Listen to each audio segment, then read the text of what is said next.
పోలీసులంటే సమాజంలో శాంతి భద్రతల్ని కాపాడేవారు. కానీ కాకి ముసుగేసుకుని కొందరు చేస్తున్న పనులు డిపార్ట్మెంట్కే చెడ్డ పేరు తెచ్చిపెడుతున్నాయి.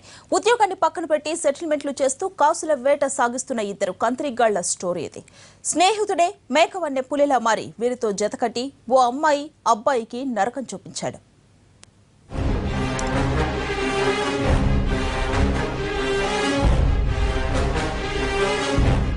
ఈజీ మనీ కోసం తొక్కే అడ్డదారుల్లో సెటిల్మెంట్ ఒకటి. హైదరాబాద్ లాంటి మహానగరాల్లో ఎలాంటి దందాలకు లెక్కే లేదు. చివరకు కొందరు పోలీసులు కూడా రూట్ మార్చి బ్లాక్ మెయిలింగ్ కు దిగుతున్నారు.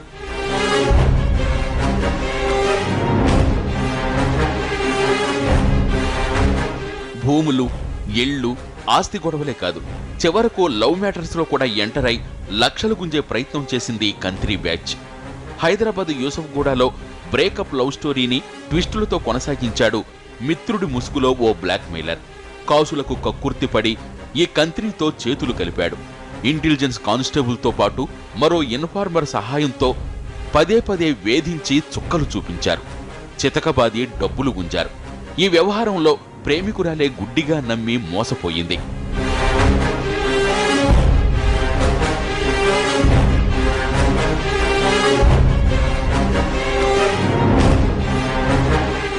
ఇతని పేరు షబ్బీర్. ఓ ప్రైవేట్ కంపెనీలో ఉద్యోగి. యూసుఫ్గూడలో నివాసం. ఆ యువతితో 6 ఏళ్ల ప్రేమాయణం నడిచింది. తర్వాత ఇద్దరూ విడిపోయారు. వేర్వేరుగా పెళ్లిళ్లు కూడా కుదిరాయి. షబ్బీర్ ఆ యువతితో ఏవో కారణాలతో గొడవ పడ్డాడు. వీరిద్దరికీ కామన్ ఫ్రెండ్ ప్రసాద్. షబ్బీర్ అంటే పడని ప్రసాద్ దీన్ని తనకు అనుకూలంగా మార్చుకోవాలనుకున్నాడు.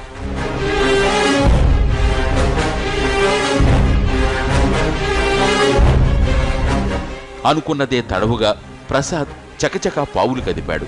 షబ్బీర్ను బెదిరించేందుకు ఇంటెలిజెన్స్ కానిస్టేబుల్ శివతో పాటు ఇన్ఫార్మర్ రాజుని కలిశాడు. తర్వాత షబ్బీర్కు వారితో నరకం చూపించేసరికి అతడు ఎన్టీవీని ఆశ్రయించాడు. పోలీసులకు ఫిర్యాదు చేస్తే దెమ్మతిరిగే నిజాలు బయటకొచ్చాయి.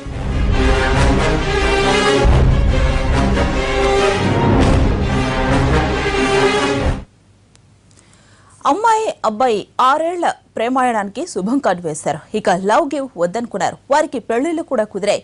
ఇలాంటి సమయంలోనే మేకవన్నె పులి లాంటి కామన్ ఫ్రెండ్ ఎంటర్ అయ్యాడు. డబ్బు కోసం స్టోరీని మరో యాంగిల్ కు తీసుకెళ్లాడు. ఎన్టీవీ పోలీసుల సహకారంతో జరిగిన ఇంట్రాగేషన్ లో కొత్త ట్విస్టులు ఎన్నో బయటపడ్డాయి.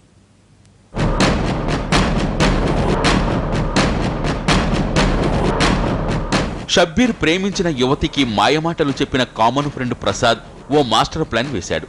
తనకు ఇంటెలిజెన్స్ లో ఇన్స్పెక్టర్ తెలుసని, అతడి ద్వారా బుద్ధి చెప్పొచ్చని మెల్లగా ఆమె చెవిన వేశాడు. తర్వాత లకిడికాపూల్లోని ఓ హోటల్కు షబ్బీర్ను పిలిపించారు. 3 వ్యక్తులు కలిసి కొట్టారు. అతడి వద్ద ఉన్న పర్సు, 30,000 నగదు, డెబిట్, క్రెడిట్ కార్డులు లాక్కున్నారు. ఖాళీ పేపర్లపై సంతకాలు తీసుకున్నారు. యూసుఫ్గూడలోని షబ్బీర్ ఇంటికి వెళ్లి ల్యాప్టాప్తో పాటు ఇతర వస్తువులు కూడా తీసుకువెళ్లిపోయారు.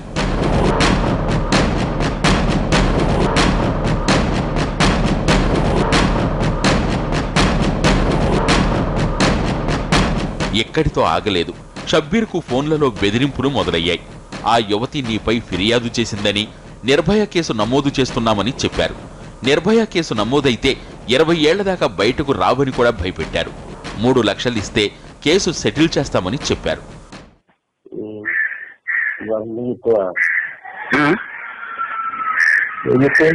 అదే అన్నాను, అట్లా ఇవ్వాలి అంటే సరే నంబర్ ఒకసారి మాట్లాడతానులే, మనం కలిసి క్లియర్ చేసుకుందాం అనేసి అన్నారు.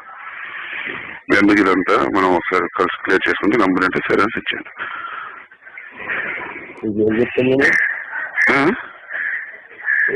ఇవాళ సాయంత్రం అంతా ఇవ్వకపోతే బాగోదు అనేసి అన్నారు.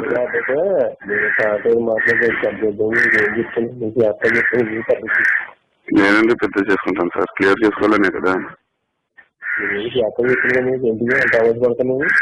ఆవేశం ఏముంది సార్, ఆవేశం ఏముంది, నేను డబ్బులు తినలేదు, మీరు చెప్పారు నేను క్లియర్ చేసుకుందాం అనేసి అన్నాను. ఈ టార్చర్ భరించలేక తెలిసిన వాళ్లతో షబ్బీర్ ఆరా తీస్తే తనను కొట్టిన వ్యక్తి ఇన్స్పెక్టర్ కాదని తేలింది. ఇంటెలిజెన్స్ కార్యాలయంలో పనిచేసే కానిస్టేబుల్ శివ అని నిర్ధారించుకున్నాడు. అతనితో పాటు రాజు అనే ఇన్ఫార్మర్ బెదిరింపులకు దిగినట్లు గ్రహించాడు. రాజు వారం రోజుల పాటు షబ్బీర్ను రోజు సొంత అవసరాలకు వాడుకున్నాడు. పెట్రోల్, బిర్యానీ, చేతి ఖర్చులు, 2-3 రోజులు ఓ హోటల్లో రూమును బుక్ చేయించుకున్నాడు. ఇలా 70,000 వరకు లాగేశాడు. చివరకు 2 లక్షలు ఇస్తే ఏ కేసు లేకుండా చూస్తామని శివ అండ్ గ్యాంగ్ ఆఫర్ ఇచ్చింది. దీంతో విసిగిపోయిన బాధితుడు ఎన్టీవీని ఆశ్రయించాడు. శివ అనే అతను యాక్చువల్గా మా ఫ్రెండ్ వాళ్ళ ఫ్రెండ్ అంటండి. నాకు అతను అయితే పరిచయం లేదు. ఇంతకుముందు నేను ప్రసాద్ అనే మా ఫ్రెండ్తో పాటు అతని పెళ్ళిలో ఒక్కసారి చూశాను అంతే. అయితే మా ఫ్రెండ్స్ మధ్యలో ఏదో చిన్న డిస్కషన్ వస్తే అతను దీన్ని ఛాన్స్ తీసుకొని మా ఫ్రెండ్ని తీసుకెళ్ళేసి వాళ్ళు అతని మధ్య డిస్కషన్ పెట్టాడు. అక్కడ ఏమన్నాడంటే, నీకేం ప్రాబ్లం ఏమి రాకుండా నేను ఇలా చేస్తానమ్మా, ఎంత నా అబ్బాయి కదా, నీ అమ్మాయి లైఫ్, నీకు మళ్ళీ ఫ్యూచర్లో వాడి వల్ల ప్రాబ్లం ఉంటుంది, ఇది అదని చెప్పి అమ్మాయిని ఇచ్చేశారు. అక్కడికి వచ్చిన తర్వాత ఏం చేశారంటే, అక్కడికి రాగానే నన్ను కొట్టారనమాట.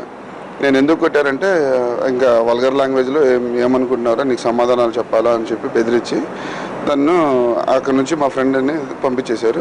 ఆ తర్వాత ఇంక నన్ను అక్కడ స్టేషన్ చుట్టూ వెనకాల సమ్ సూపర్ మార్కెట్ టైప్ ఒకటి ఉంది, వెనక పాడిపోయిన వెహికల్స్ అవి ఉన్నాయి, అక్కడ తీసుకెళ్ళి కొట్టేసి వైట్ పేపర్స్ మీద సైన్ చేయించుకొని నా మొబైల్ అండ్ నా వ్యాలెట్, అందులో మనీ, నా కార్డ్స్ అవన్నీ తీసేసుకున్నారు.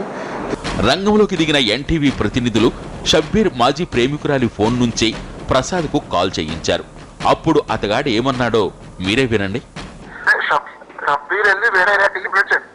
ఒకవేళ అవసరం వస్తే మీ డాడీతో మాట్లాడి మీ డాడీకి చెప్పి డాడీ సెట్ చేసి వాడి మీద స్వాతి లెటర్ కేసు కంప్లైంట్ చేయాలి, కేసు బుక్ చేద్దాం వాడి మీద. ఆల్రెడీ వాడు రాసిచ్చిన లెటర్ మా దగ్గర ఉంది, రాసిచ్చిన లెటర్ సార్. యాక్చువల్లీ దీంట్లో నీ పేరు లేదు, పర్సనల్ గొడవ కాస్త నీ మీద పెడుతున్నాడు. యాక్చువల్లీ దీంట్లో నీ పేరే లేదు, పర్సనల్ గొడవ అది. షబ్బీర్ మాకు 1,50,000 ఇవ్వాలి రాజుతో. మా ఫ్రెండ్ రాజు ఉన్నాడు, రాజు ఒక ఇచ్చాడనమాట ద్వారా శివప్రసాద్. అయితే ఆ అప్పు ఎక్కొట్టడానికి ప్రయత్నిస్తారు. ఇప్పుడు ఏమని దివ్యాని అడుగు పెట్టుకుని ఆ అప్పు ఎక్కొట్టేస్తా అని చెప్పేసి ఆ దివ్యాని అసలుగా షబ్బీర్ గారు నీ గొడవ అడ్డు పెట్టుకుని మా ఫ్రెండ్కి ఇవ్వాల్సిన డబ్బులు ఇవ్వట్లేదు. అర్థమైందా? ఇప్పుడు దీనికి ఎలా చేసుకోండి, ఎందుకంటే వాడు డబ్బులు తీసుకున్నప్పుడు రిసిప్ట్ సంతకం పెట్టాడు ఆల్రెడీ చెక్ మీద. డబ్బులు ఎలా తీసుకున్నాను, ఎందుకంటే ఫ్రెండ్షిప్ లోని నోట్స్ చెక్లు ఏముండవు కదా. మొత్తం మీద ఎన్టీవీ పోలీసుల జాయింట్ ఆపరేషన్లో వాస్తవాలు వెలుగులోకి వచ్చాయి. వెస్ట్ జోన్ డీసీపీ స్వయంగా దీనిపై ఇంట్రాగేషన్ జరిపారు. శివ, ప్రసాద్ను ఇద్దరిని అదుపులోకి తీసుకున్నారు. కెమెరా ముందు బుకాయించిన బెదిరింపులకు దిగింది వాస్తవమేనని చివరికి ఒప్పుకున్నారిద్దరు. నేను ఇన్స్పెక్టర్ అని చెప్పలేదు, ఇలా పోలీస్ అయినా ఆయనకి కొంచెం భయపెట్టి ఇది చేయమని చెప్పేసి అంటే అతను వచ్చి ఆల్రెడీ భయపెట్టడం జరిగింది. ఇంతకు మించి ఆ అమ్మాయి కూడా వేరే విధంగా ఏమీ ఇది అవ్వలేదు, భయపెట్టి అన్న డబ్బులు నాకు ఇప్పించండి అన్న అని చెప్పేసి శివ గారిని అడిగితే సర్లే నేను అడుగుతానని చెప్పేసి చెప్పడం జరిగింది. అంతకు మించి నాకేం తెలియదండి. అంతే, అసలు ఏం లేదు. డైరెక్ట్ మీ అమ్మాయిని అడగచ్చు మీరు ఈ విషయంలో, ఆ అమ్మాయితోటి మీరు మాట్లాడచ్చు. నేను వెళ్ళమని చెప్పడం వరకే నేను చేసిన పని అంతే, అంతకు మించి నేను తర్వాత జరిగిన విషయం కూడా నాకేం తెలియదు.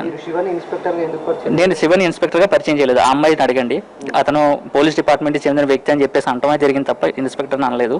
ఆ అమ్మాయి ప్రసాద్ పాత్ర అసలు దీంట్లో ప్రసాద్ ఏం చెప్పాడంటే, శివ నాకు దివ్య సిస్టర్ లాంటిది, దయచేసి ఈ అమ్మాయికి జీవితం పాడైపోతే బయటకు వెళ్తే కొంచెం దయ ఉంచి నువ్వు ఈ విషయాన్ని కొంచెం పోలీసులో తీసుకెళ్ళకుండా మీరు కొంచెం సజ్జి పెట్టు అని చెప్పాడు. అంతవరకండి ప్రసాద్.